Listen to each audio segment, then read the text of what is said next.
السلام علیکم احباب، اوشین نیوز پہ زیبنسا زیبی آپ سے مخاطب ہوں۔ قرآن فہمی، آئیے قرآن کو سمجھے، قرآن کی فضیلت و عظمت و حکمت، اس حوالے سے اس موضوع پر میں مختلف صورتوں کے بارے میں آپ سے گفتگو کرتی ہوں۔ آج جس صورت کا میں نے انتخاب کیا ہے وہ ہے سورہ شمس، اور شمس کے مطلب شمس کے معنی ہیں سورج کے۔ اعوذ باللہ من الشیطان الرجیم، بسم اللہ الرحمن الرحیم۔ سورہ شمس کا جو بنیادی نقطہ نظر ہے وہ یہ ہے کہ سورہ شمس میں تزکیہ اور تہذیب نفس جیسے اخلاقی موضوعات پر تاکید کی گئی ہے۔ اس طرح اس میں حضرت صالح، ان کی اونٹنی اور ان کی اونٹنی قوم سمود کے ہاتھوں اس اونٹنی کو مار ڈالنے، نیز قوم سمود کے انجام پر مشتمل داستان کو بیان کیا گیا ہے اس سورہ شمس میں۔ اس سورہ شمس کے بارے میں آپ کو بتاؤں، اس کی تفصیلات، کل آیات اس کی 15 ہیں، مکی صورت ہے، 30ویں پارے میں ہے، ترتیب کتابت 91 ہے، ترتیب نزول 26 اس صورت کا نام پہلی آیت سے ہی لیا گیا ہے، الفاظ اس میں 54 ہیں، حروف اس میں 253 ہیں۔ ترجمہ اس کا اس طرح سے ہے کہ سورج کی اور اس کی دھوپ کی قسم ہے، اور چاند کی جب وہ اس کے پیچھے آئے، اور دن کی جب وہ اس کو روشن کر دے، اور رات کی جب وہ اس کو ڈھانپ لے، اور آسمان کی اور اس کی جس نے اس کو بنایا، اور زمین اور اس کی جس نے اس کو بچھایا، اور جان کی اور جس نے اس کو درست کیا، اور جان کی اور اس کی جس نے اس کو درست کیا، پھر اس کو اس کی بدی اور نیکی سمجھائی، بدکاری اور پرہیزگار بننے کی سمجھ دی، بدکار اور پرہیزگار دونوں کا فرق بتایا کہ یہ ہے، اور کس طرح سے آپ بدکاری سے بچ سکتے ہیں، پرہیزگار بن سکتے ہیں، یہ اس کو عقل دی اور سمجھ دی۔ بے شک وہ کامیاب ہوا جس نے اپنی روح کو پاک کر لیا اور نفس کو بھی، اور بے شک وہ غارت ہوا جس نے اس کو آلودہ کیا۔ قوم سمود نے اپنی سرکشی سے پیغمبر صالح کو جھٹلایا تھا، جبکہ ان کا ایک بڑا بدبخت اٹھا، پس ان سے اللہ کے رسول نے کہا، اللہ کی اونٹنی اور اس کے پانی پینے کی باری سے بچو، خبردار۔ پس انہوں نے اس کو جھٹلایا اور اونٹنی کی کونچیں کاٹ ڈالیں، پھر ان کو رب نے ان کے گناہوں کے بدلے ہلاکت نازل کی، پھر ان کو برابر کر دیا، اور اس نے اس کی انجام کی پرواہ نہیں کی۔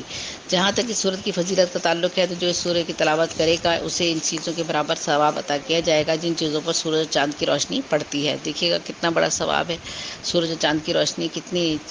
دنیا کو جو ہے وہ روشن کرتی ہے۔ جن چیزوں پر سورج اور چاند کی روشنی پڑتی ہے اس کے برابر اس کو ثواب ملے گا جو اس سورت کی تلاوت کرے گا۔ ایک حدیث میں پیغمبر نے اپنے اصحاب کو نمازوں میں سورہ شمس پڑھنے کی سفارش فرمائی۔ امام صادق سے بھی ایک حدیث میں آیا ہے کہ جو سورہ شمس کی تلاوت کرے گا قیامت کے دن اس کے تمام اعضاء، اس کے پاس موجود تمام اشیاء اس کے حق میں گواہی دیں گے۔ اس وقت خدا فرمائے گا، میرے اس بندے کے بارے میں تمہاری گواہی میں قبول کرتا ہوں اور اسے جزا عطا کرتا ہوں، اسے بہشت ہمراہی کرے اور جو کچھ بھی پسند ہے اسے لے لے، بہشت کی نعمتیں اس پہ گوارا ہوا۔ خاص موقع پر ان صورت کی قرأت کی جاتی ہے۔ عید الفطر اور عید الاضحیٰ کی نماز اور کی دوسری رکعت میں پڑھنا جو ہے وہ مستحب ہے۔